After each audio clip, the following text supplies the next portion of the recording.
Good morning dear students, कैसे हैं आप? सभी को राधे राधे, जय श्री कृष्णा। देखिए, आज हम डेवलपमेंटल बायोलॉजी अर्थात परिवर्धन जो जैविकी है उसमें हम बहुत महत्वपूर्ण टॉपिक के बारे में पढ़ रहे हैं जिसे कहते हैं इम्प्लांटेशन। किसके बारे में पढ़ रहे हैं हम? इम्प्लांटेशन के बारे में हम पढ़ रहे हैं, जिसे हिंदी में रोपण भी कहते हैं। क्या कहते हैं? जिसे हिंदी में रोपण भी कहते हैं। आप समझिए ध्यानपूर्वक। देखिए, हमने इससे पहले वाला जो वीडियो बनाया था उसमें आपको बताया था कि जो मेल होते हैं, मेल के अंदर स्पर्म का फॉर्मेशन होता है और स्पर्म मेल गैमेट होते हैं। फीमेल में ओवा का फॉर्मेशन होता है और जो ओवा होता है ना वो फीमेल गैमेट होता है। ठीक है, फिर मेल गैमेट और फीमेल गैमेट के बीच में फ्यूजन हो जाता है जिसे फर्टिलाइजेशन कहते हैं। और फर्टिलाइजेशन से क्या बनता है बच्चों? जायगोट बनता है। क्या बनता है? जायगोट बनता है। फिर जायगोट के अंदर क्या होता है? जायगोट के अंदर रिपीटेटिव, लगातार रिपीटेड क्या होते हैं बच्चों? समसूत्री विभाजन होते हैं। रिपीटेड माइटोटिक डिवीजन होते जाते हैं। रिपीटेड माइटोटिक डिवीजन होते जाते हैं, लगातार समसूत्री विभाजन होते जाते हैं, जिससे जायगोट के अंदर पहले 2 सेल बनती है जिसे कोरक खंड कहते हैं या ब्लास्टोमियर भी कहते हैं। फिर 4 ब्लास्टोमियर बनते हैं, फिर 8 ब्लास्टोमियर बनते हैं और फिर 16 यानी कि 16 ब्लास्टोमियर बन जाते हैं। तो 8 to 16 ब्लास्टोमियर वाली जो स्ट्रक्चर बनती है उसे मोरूला कहते हैं। क्या कहते हैं? उसे मोरूला कहते हैं। देखिए, मैं आपको समझाता हूँ ये इम्प्लांटेशन या रोपण क्या है। आपको ये तो पता ही होगा कि ये क्या है सामने। ये है फीमेल रिप्रोडक्टिव सिस्टम, मादा जनन तंत्र आपको ये यहाँ पर दिखाई दे रहा है। ठीक है, यहाँ पर जो ये आपको 2 ये स्ट्रक्चर दिखाई दे रही है ना, ये जो 2 ये है बच्चों फीमेल की ओवरी। ठीक है, प्राइमरी रिप्रोडक्टिव ऑर्गन है ये फीमेल का। ठीक है, और जो यहाँ पर आपको ये पूरा का पूरा ये रेड सा जो भाग आपको दिखाई दे रहा है और इसके बीच में आपको एक कैविटी दिखाई दे रही होगी। क्या दिखाई दे रही होगी? इसके बीच में आपको एक कैविटी दिखाई दे रही होगी। ठीक है, जिसके ऊपर मैंने क्या लिखा हुआ है? मैकेनिज्म ऑफ इम्प्लांटेशन लिखा हुआ है। ये जो कैविटी है ना, ये होता है फीमेल का, क्या होता है? यूटेरस होता है। ये फीमेल का गर्भाशय होता है। क्या होता है? ये फीमेल का गर्भाशय होता है। ठीक है, क्या ये फीमेल का गर्भाशय है? फीमेल का ये यूटेरस है। ठीक है, अब इधर आप देखिए ध्यानपूर्वक क्या होता है। फीमेल के अंदर देखो प्राइमरी oocyte से बनते हैं सेकेंडरी oocyte। क्या बनते हैं बच्चों? सेकेंडरी oocyte बनते हैं। फिर बच्चों क्या होता है? ये सेकेंडरी जो oocyte होते हैं ना, ये फॉलिकल में बंद रहते हैं, पुट्टिकाओं में बंद रहते हैं। और ये पुट्टिकाएं कहाँ पाई जाती है? ये पाई जाती है ओवरी अर्थात अंडाशय के अंदर। अब क्या होता है? अंडाशय के अंदर बच्चों ओवुलेशन की क्रिया हो जाती है। अंडोत्सर्ग की क्रिया के द्वारा जो ये पुट्टिकाएं है ना, जो फॉलिकल है ना, जिनके अंदर oocyte बंद है, क्लोज है, वो जो फॉलिकल है वो फट जाती है। तो फॉलिकल के फटने से जो सेकेंडरी oocyte है वो कहाँ आ जाती है? बाहर आ जाती है। तो यहाँ पर देखिए आप, ये सेकेंडरी oocyte है, ये बाहर आ चुकी है। ठीक है, अब अगर क्या हो जाए बच्चों, सेकेंडरी oocyte का फर्टिलाइजेशन हो जाए स्पर्म द्वारा, मतलब कि अगर जो ये फीमेल है इसका विवाह हो जाए, क्या हो जाए? इसका विवाह हो जाए और फर्टिलाइजेशन की क्रिया हो जाए। ठीक है, तो क्या होगा? तो सेकेंडरी oocyte क्या हो जाएगा? जायगोट में कन्वर्ट हो जाएगा। ठीक है, लेकिन अगर सेकेंडरी oocyte का फर्टिलाइजेशन नहीं होगा, निषेचन नहीं होगा, तो बच्चों 2 दिन बाद ये सेकेंडरी oocyte नष्ट हो जाएगा, डीजनरेट हो जाएगा और पीरियड के साथ में, ब्लड के साथ में शरीर से बाहर आ जाएगा। ठीक है, अब देखिए जो ये सेकेंडरी oocyte है, जो अंडाशय में पाई जाने वाली, जो ओवरी में पाई जाने वाली फॉलिकल में ओवुलेशन से बाहर आया है। जब फॉलिकल में बच्चों, जब ग्रेफियन फॉलिकल मतलब जब अंडाशय पुट्टिकाओं के अंदर ओवुलेशन होता है, अंडोत्सर्ग होता है, तो सेकेंडरी oocyte बाहर आ जाते हैं। डे 1 चल रहा है अभी। ठीक है, अब अगर मान लीजिए उसी दिन क्या हो जाए? फर्टिलाइजेशन हो जाए, तो यहाँ पर आप देखिए 1 से अधिक देखिए स्पर्म ने घेर लिया है इसको, सेकेंडरी oocyte को। ठीक है, अब माना कि क्या हो गया? यहाँ पर आप देखिए ध्यानपूर्वक, यहाँ पर 2 बिंदु से बना रखे हैं। ठीक है, दिखाई दे रहे हैं आपको? ये 2 बिंदु से दिखाई दे रहे होंगे आपको रेड कलर के। क्या है ये? क्या है ये? क्या है देखिए, समझिए आप ध्यान पूर्वक। देखिए ये स्पर्म भी एक सेल ही है, और जो ये सेकेंडरी जो oocyte है, ठीक है, जिसे ओवा भी कह सकते हैं, ये भी एक सेल ही है। क्या है, ये भी एक सेल ही है। ठीक है, अब आपको पता है सेल के अंदर क्या पाया जाता है, मेन चीज क्या होती है, सेल का मेन पार्ट क्या होता है बच्चों, सेल का मेन पार्ट होता है उसका न्यूक्लियस। ठीक है, देखिए वीडियो तो आगे तक चलता रहेगा, मेरा आपसे निवेदन है आप चैनल को सब्सक्राइब कीजिए और वीडियो को पूरा अंत तक देखिए, क्योंकि मैं रोजाना इस पर नए नए वीडियो लेकर आता रहता हूं बायोलॉजी के। ठीक है, तो इधर आप देखिए जो ओवरी है, ओवरी के अंदर जो ग्राफियन फॉलिकल है, जो अंडाशय पुट्टिकाएं हैं, उसमें ओवुलेशन हुआ, अंडोत्सर्ग हुआ। ग्राफियन फॉलिकल थैली नुमा संरचनाएं है, पॉलीथीन लाइक, जैसे थैली नुमा संरचनाएं नहीं होती, थैली पैकेट नुमा, तो फट जाती है। ठीक है, ग्राफियन फॉलिकल, तो सेकेंडरी oocyte बाहर आ जाते हैं। फिर डे फर्स्ट ही चल रहा है जिस दिन ग्राफियन फॉलिकल ओवुलेशन से बाहर आए हैं। ठीक है, फिर क्या होता है बच्चों, स्पर्म घेर लेते हैं इस सेकेंडरी oocyte को, तो यहां पर क्या हो जाता है, एक स्पर्म अंदर एंटर कर जाता है कोई सा भी, तो मतलब क्या कह सकते हैं, उसका न्यूक्लियस अंदर आ गया। ठीक है, फर्टिलाइजेशन हो गया, निषेचन हो गया। तो इधर आप देखिए यहां पर क्या लिखा हुआ है, देखिए zygote, egg nucleus and sperm nucleus. यहां पर जो ये सेकेंडरी oocyte था, इसमें जैसे ही फर्टिलाइजेशन हुआ, अब इसे जाइगोट कहेंगे, और जाइगोट 2n होता है, डिप्लॉयड होता है, यानी कि क्या होता है, द्विगुणित होता है। अब इस जाइगोट के अंदर एक न्यूक्लियस तो किसका है, इस जाइगोट एक का ही है, और जो सेकंड वाला जो न्यूक्लियस आपको दिखाई दे रहा है, जो दूसरा वाला केंद्रक दिखाई दे रहा है, ये केंद्रक है स्पर्म का। किसका केंद्रक है, स्पर्म का। ठीक है, फिर कुछ दिनों बाद क्या होगा बच्चों, जाइगोट मेटाफेज होगा। जाइगोट मेटाफेज का मतलब क्या है, कि जाइगोट मेटाफेज का मतलब यह है कि जाइगोट के अंदर जो न्यूक्लियस है उसमें डिवीजन होने लग जाएगा। लेकिन बच्चों यहां पर एक इंपॉर्टेंट बात और है, एक इंपॉर्टेंट बात है, मैं आपको डायग्राम के थ्रू बनाकर बता रहा हूं, समझ लो। यहां पर देखिए, यहाँ पर डायग्राम बनाया नहीं था मैंने, लेकिन आप इधर समझ लीजिए मैं क्या बताना चाह रहा हूँ। इधर आप देखिए ध्यानपूर्वक, मैं यहाँ पर एक डायग्राम और बना रहा हूँ। ठीक है, अब इसमें आप देखिए ध्यानपूर्वक, देखिए यहाँ पर एक ही न्यूक्लियस कर दिया मैंने, यहाँ पर क्या कर दिया मैंने, यहाँ पर एक ही न्यूक्लियस कर दिया मैंने। एक न्यूक्लियस का मतलब क्या है, कि ये जो जाइगोट एग जो न्यूक्लियस है और जो स्पर्म का जो न्यूक्लियस है, इसके बीच में क्या हो जाएगी, कैरियोगेमी हो जाएगी। दोनों का न्यूक्लियस आपस में क्या हो जाएगा, फ्यूज हो जाएगा, दोनों का जो न्यूक्लियस है वो जुड़ जाएगा, कैरियोगेमी हो जाएगी। तो अब जाइगोट एक सेल बन जाएगी। एक जाइगोट एक सेल के समान होगी जिसमें एक न्यूक्लियस है, फिर उसके बाद में मेटाफेज होगा, तो इसमें डिवीजन होने लग जाएगा। फिर 2 डेज क्या होगा, दो दिन बाद क्या होगा, 2 डेज के अंदर अंदर तो 2 सेल बन जाएगी। ठीक है, फिर 4 सेल बन जाएगी। ठीक है, 4 सेल स्टेज आ जाएगी। ठीक है, फिर 8 सेल स्टेज आ जाएगी। ठीक है, फिर मोरूला बन जाएगा। डे 4 पर चौथे दिन तो क्या बन जाएगा, मोरूला बन जाएगा। यहां तक आ गई होगी आपको बात समझ में। तो इधर आप देखिए 8 to 16 सेल वाली जो स्ट्रक्चर बनती है ना, उसे मोरूला कहते हैं। क्या कहते हैं, उसे मोरूला कहते हैं। और अब आप एक ध्यानपूर्वक एक बात देखिए इंपॉर्टेंट, देखिए अंडोत्सर्ग हुआ तो सेकेंडरी oocyte देखिए ये रहा, ये बाहर आया। ठीक है, फर्टिलाइजेशन यहां हो गया। ठीक है, मैं भला यहां बता देता हूं ना आपको, देखिए आप ध्यानपूर्वक, फर्टिलाइजेशन ये हो रहा है, देखिए ये हो रहा है फर्टिलाइजेशन। आई बात आपको समझ में, क्या हो रहा है, यहाँ पर फर्टिलाइजेशन हो रहा है। ठीक है, फर्टिलाइजेशन हो गया। ठीक है, ये रहा वो सेकेंडरी oocyte जो बाहर आया, जो मैं रेखाओं से दिखा रहा हूँ ना आपको, ये देखिए ये सेकेंडरी oocyte है जो यहाँ आ गया। ठीक है, जो ये ओवरी के अंदर जो ग्राफियन फॉलिकल में जो ओवुलेशन से जो सेकेंडरी oocyte बाहर आते हैं, कहाँ आते हैं, ये ओविडक्ट में आते हैं या फैलोपियन ट्यूब में आते हैं, मतलब ये अंडवाहिनी में आते हैं। ये अंडवाहिनी है रेड सी, और ये अंडवाहिनी कहाँ जाकर खुलती है, यूटेरस की कैविटी में खुलती है। कहाँ खुलती है, यूटेरस की कैविटी के अंदर खुलती है। जो यूटेरस में जो एक गुहा पाई जा रही है, जो रिक्त स्थान पाया जा रहा है, इसके अंदर ये जाकर खुलेगी। ठीक है, अब आप ध्यानपूर्वक देखिए यहाँ पर आगे क्या हो रहा है।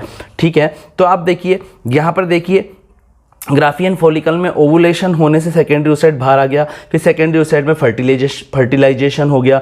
ठीक है, फिर यहाँ पर क्या हो रहा है, इसके अंदर जाइगोट बन गया ये फर्टिलाइजेशन के बाद, फिर इसमें मेटाफेज स्टार्ट हो जाएगी। ठीक है, फिर यहाँ पर 2 सेल स्टेज हो जाएगी, फिर 4 सेल स्टेज हो जाएगी। ठीक है, फिर 3 डे पर, तीसरे दिन क्या हो जाएगा, 8 सेल बन जाएगी इसके अंदर, जायगोट के अंदर, ठीक है। फिर क्या होगा, डे 4 पर क्या होगा, चौथे दिन क्या होगा, मोरूला बन जाएगा। तो 8 से 16 सेल युक्त जो स्ट्रक्चर होती है उसे क्या बोलते हैं, मोरूला कहते हैं। 5वें दिन क्या हो जाएगा बच्चों, 5वें दिन देखो जो ये मोरूला होता है ना, सॉलिड स्ट्रक्चर होती है। इसमें आपको क्या कुछ दिखाई दे रहा है क्या, बीच में कुछ स्पेस दिखाई दे रहा है क्या, खाली स्थान दिखाई दे रहा है क्या, कुछ कैविटी या कुछ सिलोम दिखाई दे रही है क्या, गुहा वगैरह नहीं दिखाई दे रही है। लेकिन 5वें दिन क्या होने लग जाता है, इसके बीच वाले भाग में एक द्रव भर जाता है और बीच में एक सिलोम उत्पन्न हो जाती है, कैविटी उत्पन्न हो जाती है। तो फिर इसको क्या कहने लग जाते हैं, इसको मेमेलियंस के अंदर कहने लग जाते हैं ब्लास्टोसिस्ट। अब क्या होता है, ये ब्लास्टोसिस्ट देखो धीरे धीरे धीरे धीरे धीरे धीरे कहाँ आ गया, ये आ गया बच्चों यूटेरस की इस कैविटी के अंदर आ गया, ठीक है। और डे 6 to 7, 6 से 7 दिनों में इस ब्लास्टोसिस्ट का इम्प्लांटेशन हो जाता है। इम्प्लांटेशन का मतलब है कि ये जो ब्लास्टोसिस्ट बना है इसके ऊपर एक ना स्ट्रक्चर पाई जाती है, ब्लास्टोपोर। क्या पाई जाती है, एक ब्लास्टोपोर। ये ब्लास्टोसिस्ट अपने ब्लास्टोपोर से कहाँ चिपक जाता है, यूटेरस की वॉल से चिपक जाता है। क्या चिपक जाता है, यूटेरस की वॉल से जुड़ जाता है। तो आई होप आपको ये डायग्राम तो समझ में आ गया होगा, ठीक है। पढ़ना आप इस वीडियो को बार बार देखना तो आपको समझ में आ जाएगा, ठीक है। अब आगे देखिए क्या करिए, देखिए आगे क्या होता है। एम्ब्रियो द्वारा डेवलपमेंट हेतु यूटेरस की एंडोमेट्रियम से अटैच होना इम्प्लांटेशन कहलाता है, ठीक है। क्या हो रहा है यहां पर, जो ये एम्ब्रियो है, ये ब्लास्टोसिस्ट ही क्या है, एम्ब्रियो है, एम्ब्रियो। तो इस एम्ब्रियो द्वारा अपने डेवलपमेंट के लिए, अपने विकास के लिए यूटेरस की एंडोमेट्रियम से अटैच होना ही इम्प्लांटेशन या रोपण कहलाता है। भ्रूण के द्वारा अपने विकास के लिए गर्भाशय की आंतरिक स्तर से जुड़ जाना। गर्भाशय की एंडोमेट्रियम मतलब उसका एक अंतः स्तर होता है, गर्भाशय की एक स्तर होता है, स्तर का नाम क्या है, उसकी एक लेयर है जिसका नेम क्या है, एंडोमेट्रियम। तो क्या बोल रहा है यहां पर कि भ्रूण द्वारा अपने विकास के लिए गर्भाशय के अंतः स्तर से जुड़ जाना ही क्या कहलाता है, रोपण कहलाता है। यह क्रिया मोस्टली मेमल्स में होती है। यह क्रिया तो कहां पाई जाती है, मुख्यतया स्तनधारी प्राणियों में पाई जाती है, जैसे कि मनुष्य में पाई जाती है, ह्यूमन में मिल जाएगी आपको, मनुष्य में, ठीक है। गाय, भैंस, कुत्ता, बिल्ली, इन सब के अंदर यही क्रिया पाई जाती है। लेकिन जो बर्ड्स होते हैं, जो रेप्टाइल्स होते हैं, उनके अंदर जो ये ब्लास्टुला या जो ये एम्ब्रियो है, ये कहां पर अटैच होगा, ये क्या यूटेरस की वॉल से अटैच होगा क्या, नहीं, वो तो एग में होता है। एग, वहां पर तो यूटेरस होता ही नहीं, वहां तो एग होता है, एग के अंदर ही होता है पूरा का पूरा एम्ब्रियो का डेवलपमेंट, ठीक है। अब आगे क्या बोल रहा है देखिए, अदर एनिमल जैसे fish, reptiles, aves, prototherian, mammals आदि के एग में ये कांटेक्ट एग में स्थित योक के साथ में होता है। देखिए जो स्तनधारी प्राणी हैं, क्या है, जो स्तनधारी प्राणी है, जैसे गाय, भैंस, कुत्ता, बिल्ली, इनके अंदर एम्ब्रियो का जो अटैचमेंट है, एम्ब्रियो का जो संबंध है, जो एम्ब्रियो जुड़ता है वो किससे जुड़ता है, माता के गर्भाशय की दीवार से जुड़ता है। मदर की जो यूटेरस है उसकी एंडोमेट्रियम से जुड़ता है, उसकी यूटेरस की वॉल से जुड़ता है, ठीक है। लेकिन जो अदर एनिमल्स होते हैं, जो दूसरे जानवर है, जैसे कि मछलियां हैं, सरीसृप है, सरीसृप मतलब रेप्टाइल्स कहेंगे इंग्लिश में, और इसके एग्जाम्पल क्या क्या है, जैसे कि स्नेक हो गया, क्रोकोडाइल हो गया, एलिगेटर हो गया, ठीक है, स्नेक जितने भी हैं, पाइथन मतलब अजगर, ठीक है। और इधर आप देखिए एवीज में सारे के सारे पक्षी आ गए, कौवा, तोता, मैना, ठीक है। प्रोटोथीरियन मैमल्स क्या होते हैं, ऐसे स्तनधारी प्राणी जो अंडे देते हैं, उनको प्रोटोथीरियन में रखा गया है, जैसे कि डक बिल्ड प्लेटिपस, बतख के समान चोंच वाला प्लेटिपस, ठीक है। तो ये भी अंडे देता है, ठीक है। और इन सभी के अंदर जो एम्ब्रियो का जो कांटेक्ट होता है ना, वो किससे नहीं होता है, वो यूटेरस की वॉल से नहीं होता, क्योंकि इनमें यूटेरस होती ही नहीं है, बल्कि किससे होता है वो कांटेक्ट, वो होता है एग में स्थित योक के साथ में, ठीक है। हायर मैमल जैसे ह्यूमन आदि में, ईटीसी में जो उच्चतर जो स्तनधारी प्राणी हैं, जैसे सबसे उच्चतर और विकसित स्तनधारी प्राणी कौन सा है, मानव है।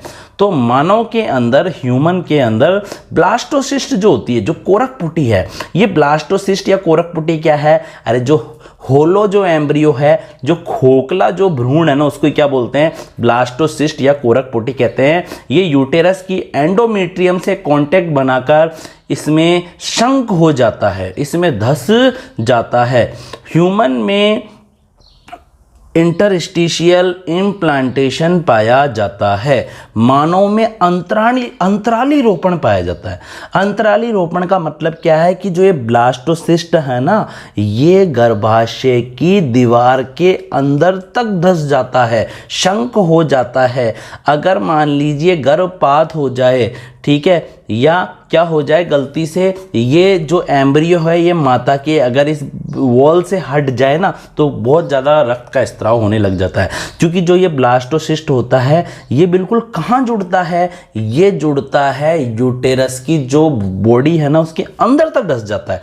तो देखिए, यही तो बोला, देखिए हायर मैमल जैसे मनुष्य में जो कोरकपुटी होती है ना, जो ब्लास्टोसिस्ट है, वो गर्भाशय की जो एंडोमेट्रियम है, जो आंतरिक स्तर है, उससे कांटेक्ट बनाता है, उससे जुड़कर उसके अंदर तक घुस जाता है, उसमें धस जाता है। और ह्यूमन में जो इस प्रकार का जो इम्प्लांटेशन या जो इस प्रकार का जो रोपण पाया जाता है ना, उसे इंटरस्टिशियल रोपण कहते हैं, यानी कि इंटरस्टिशियल इम्प्लांटेशन या अंतराली रोपण कहते हैं। ठीक है, फिर उसके बाद में क्या होता है बच्चों, जो ये ब्लास्टोसिस्ट आपको दिखाई दे रही है ना, इसमें गैस्ट्रुलेशन स्टार्ट हो जाता है।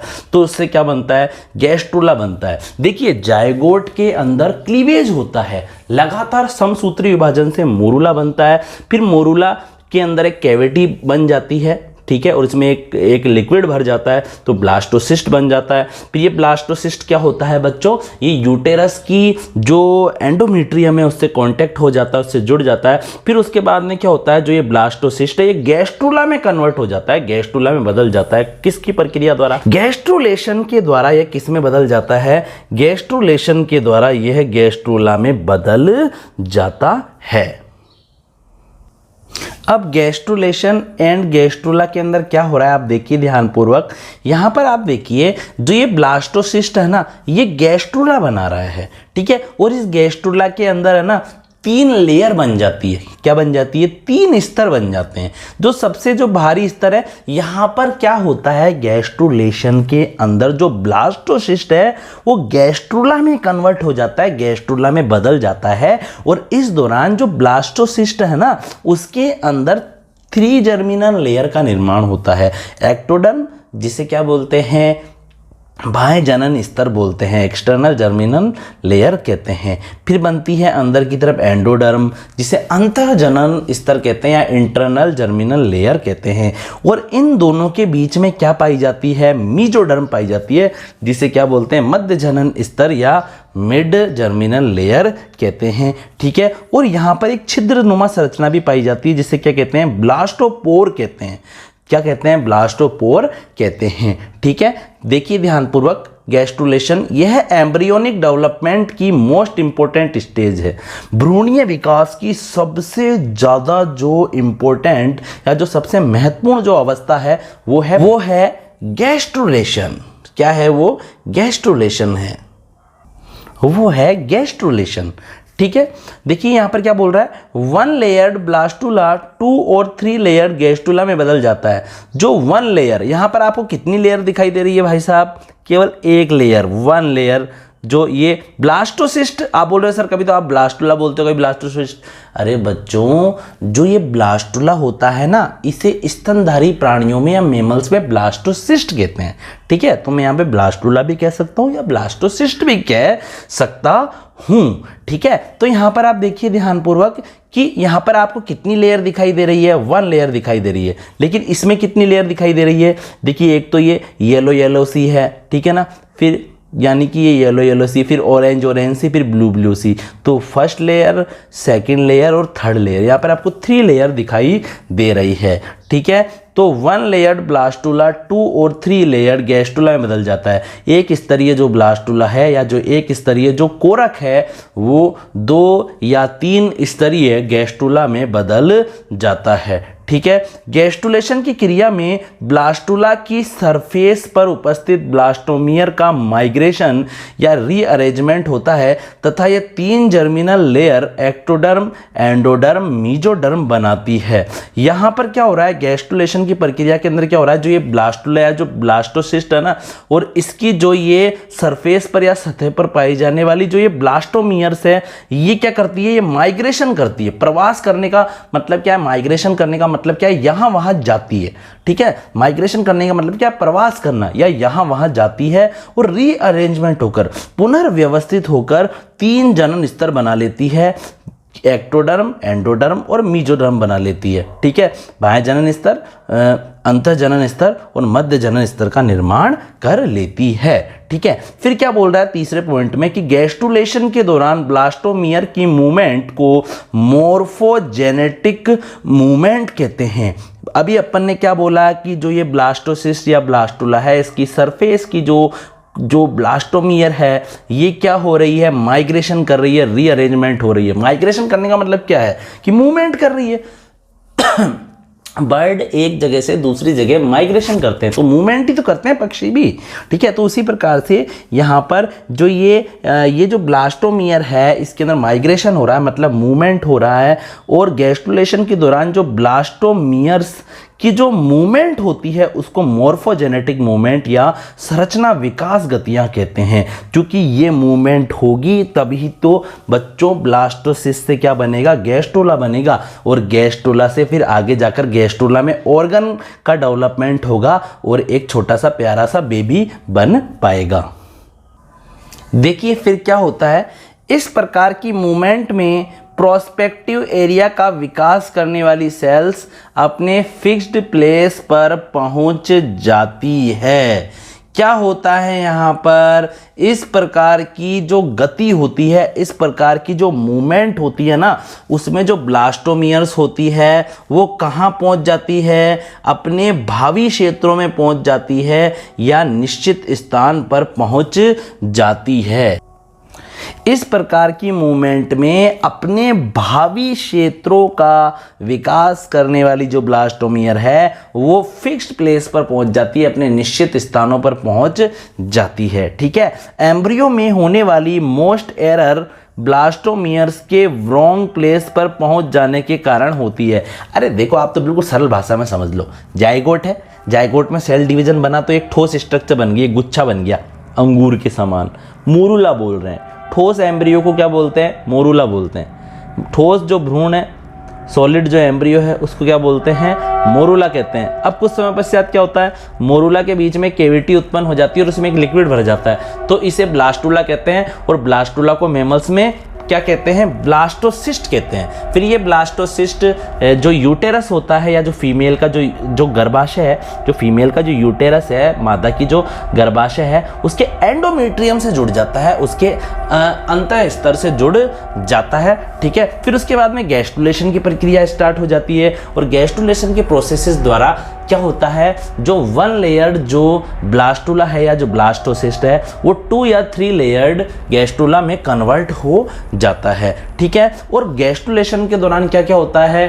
ब्लास्टोमियर्स की जो मॉर्फोलॉजिकल मूवमेंट होती है या मॉर्फोजेनेटिक मूवमेंट होती है, संरचना विकास गतियां होती है।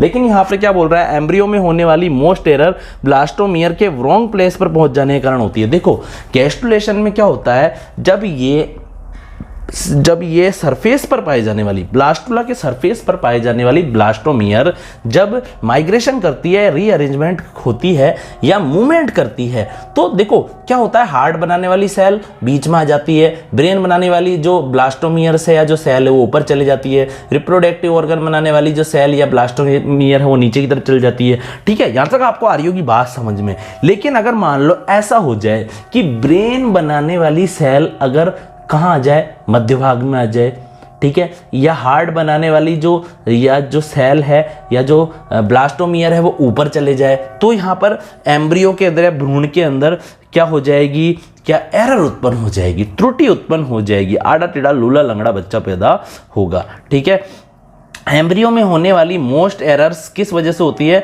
जो भ्रूण में होने वाली जो मोस्ट एरर्स है, जो मुख्य जो त्रुटियां होती है वो कोरक खंड के गलत स्थान पर पहुंच जाने के कारण होती है। ठीक है, अब अपन क्या पढ़ रहे हैं, मेथड ऑफ गैस्ट्रुलेशन के बारे में पढ़ रहे हैं। अपन पढ़ेंगे गैस्ट्रुलेशन की विधियों के बारे में कि गैस्ट्रुलेशन होता किस प्रकार से है। गैस्ट्रुलेशन की क्रिया में ब्लास्टोमियर की मूवमेंट 2 टाइप की होती है बच्चों।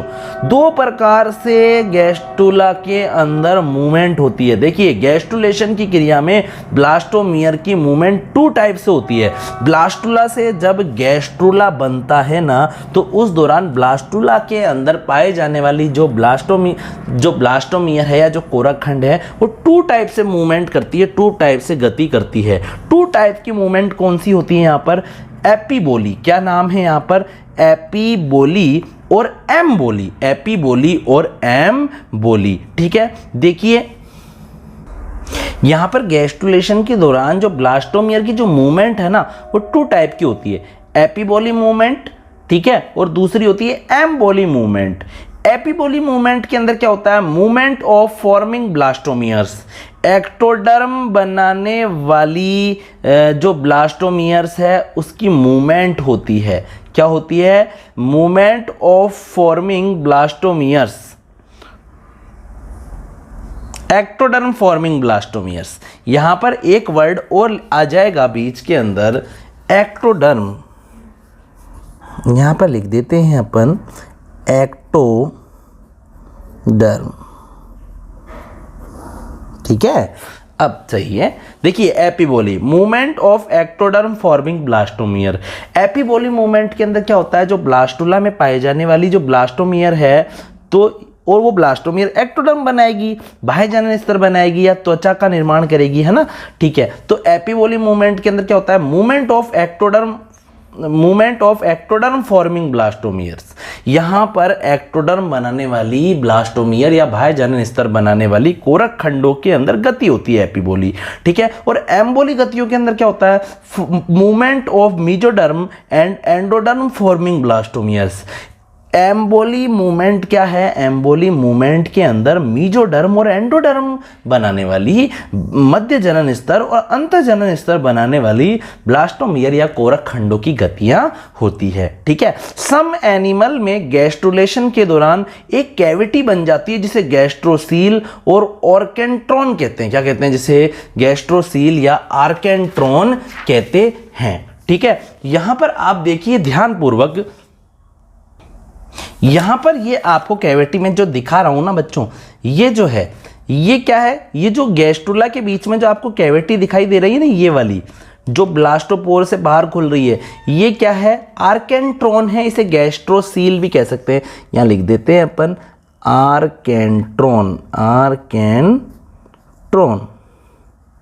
ठीक है, एक ही शब्द है। ठीक है, आर्केंट्रॉन, आर्केंट्रॉन, या क्या बोल सकते हैं, गैस्ट्रोसील भी अपन इसे कह सकते हैं। ठीक है, तो सम एनिमल में गैस्ट्रुलेशन के दौरान एक कैविटी बन जाती है, गैस्ट्रुला के अंदर बीच में एक रिक्त स्थान बन जाता है जिसे गैस्ट्रोसील या आर्केंट्रॉन भी कहते हैं। ठीक है, इम्प्लांटेशन के बाद inner cell mass embryo, ectoderm, endoderm and mesoderm में डिफ्रेंशिएट्स हो जाता है। ये 3 लेयर एडल्ट में ऑल टिश्यू का निर्माण करती है।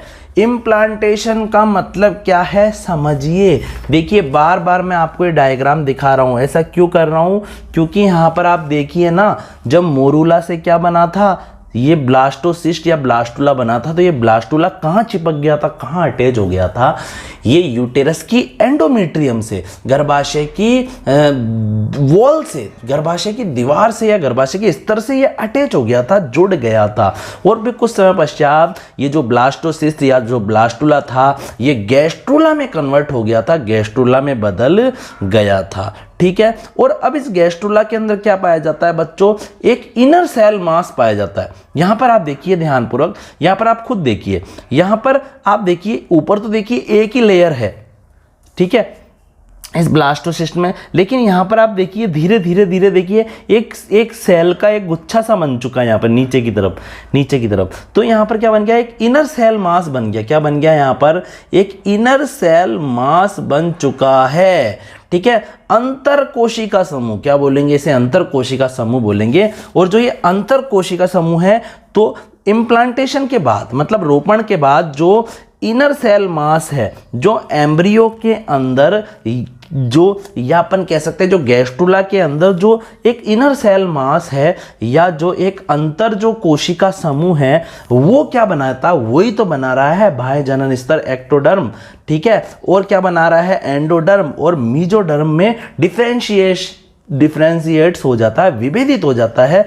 और ये जो तीसरी लेयर है, ये जो 3 स्तर है, ये अडल्ट के अंदर ऑल टिश्यू का निर्माण कर देते हैं। ये जो 3 स्तर है, ये एक जवान व्यक्ति, एक यंग में, एक अडल्ट में मतलब एक यंग व्यक्ति, एक अडल्ट व्यक्ति में मतलब एक अपन कह सकते हैं एक व्यक्ति के अंदर सभी के सभी ऊतकों का निर्माण कर देता है। ठीक है, इनर सेल मास में कुछ सेल्स होती है जिन्हें स्टेम सेल भी कहते हैं। इसमें ऑल टिश्यू एंड ऑर्गन बनाने की पोटेंसी पाई जाती है। देखो इनर सेल मास जो होता है ना, जो अंतर कोशिका समूह होता है, उसमें कुछ सेल तो क्या होती है, टोटिपोटेंसी रखती है।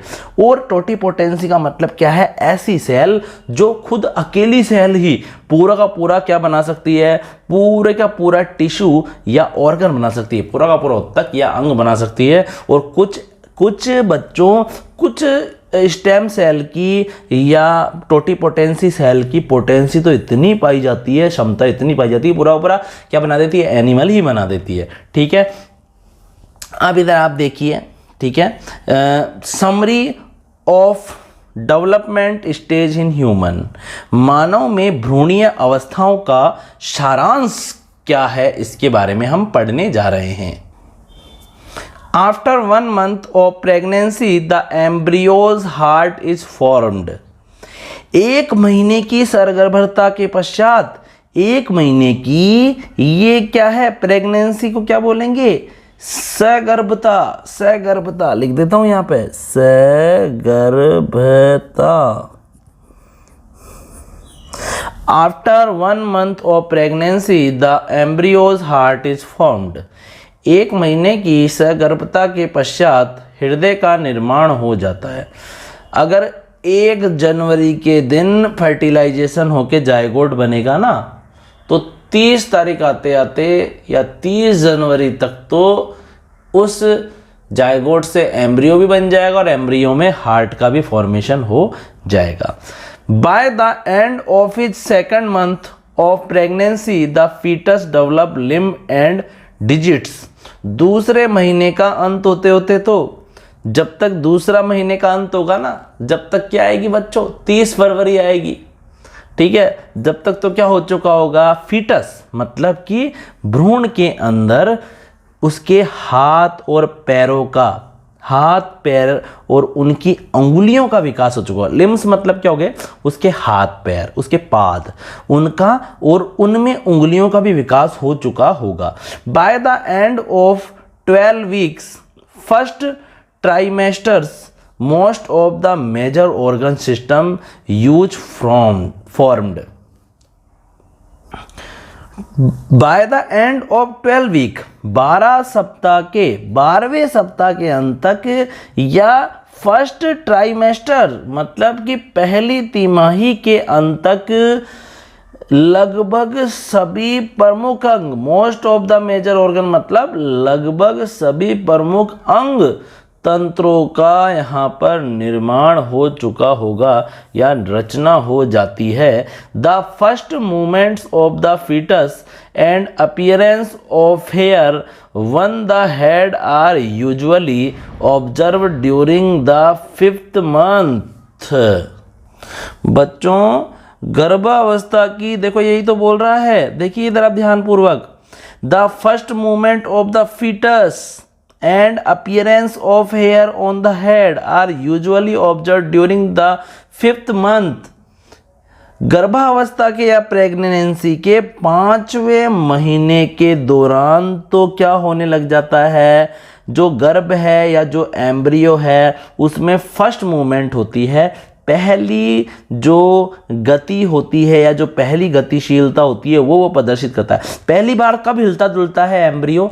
5 मंथ का जब वो हो जाता है, ठीक है। और उसके जो हेड है उसके ऊपर क्या आने लग जाते हैं? बाल आने लग जाते हैं, सिरों पर बाल उगने लग जाते हैं, ठीक है। By the end of 24 weeks second trimester the body is covered with fine hair, eyelids separate and eyelashes are formed.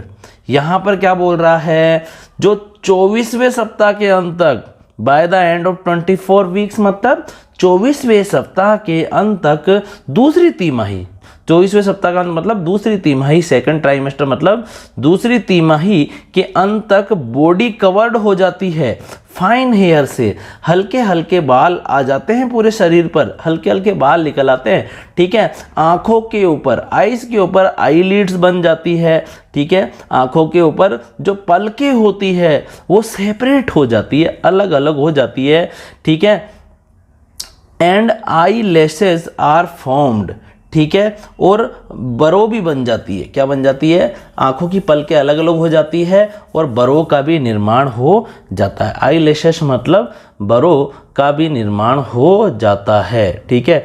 I Leeds तो क्या होती है? जो आपकी आंखों के ऊपर से बिल्कुल जहाँ आंखें होती है ना वहाँ हल्के हल्के से बाल निकले रहते हैं ना, आई लीड्स होती है, पलके होती है, जो आप झपकाते हो धूल मिट्टी आंधी तूफान में, ठीक है। और जो ऊपर की तरफ जो नहीं होता, जो ब्यूटी पार्लर में जाके कई लोग अपनी ठीक भी करवाते हैं, वो क्या होती है? उसकी आई लैशेस होती है। तो इसका भी निर्माण हो जाता है, ठीक है। By the end of 9 month of pregnancy the foetus is fully developed and it's ready for delivery. देखो, गर्भावस्था के जो 9वां जो मंथ होता है, जो 9वां जो महीना है, उसके अंत तक जो गर्भ है या जो एम्ब्रियो है या जो फीटस है वो फुली डेवलप्ड हो जाता है, पूरी तरह से विकसित हो जाता है और जन्म लेने के लिए तैयार हो जाता है। और वो जन्म ले लेता है और मिठाइयाँ बांटी जाती है, ठीक है। तो बच्चों, आप इस वीडियो को 1 या 2 बार देखिए। वीडियो को पॉज करके आप इसका स्क्रीनशॉट लीजिए और आप नोट्स बनाइए, कॉपी में उतारिए। जो डायग्राम मैंने बनाया है उसको आप वापस बनाइए, आपको ज़रूर याद होएगा और समझ में भी आ जाएगा, क्योंकि यहाँ पर सब कुछ मैंने सिस्टमेटिक करके आपको बता दिया है। सभी को थैंक यू, सभी को राधे राधे।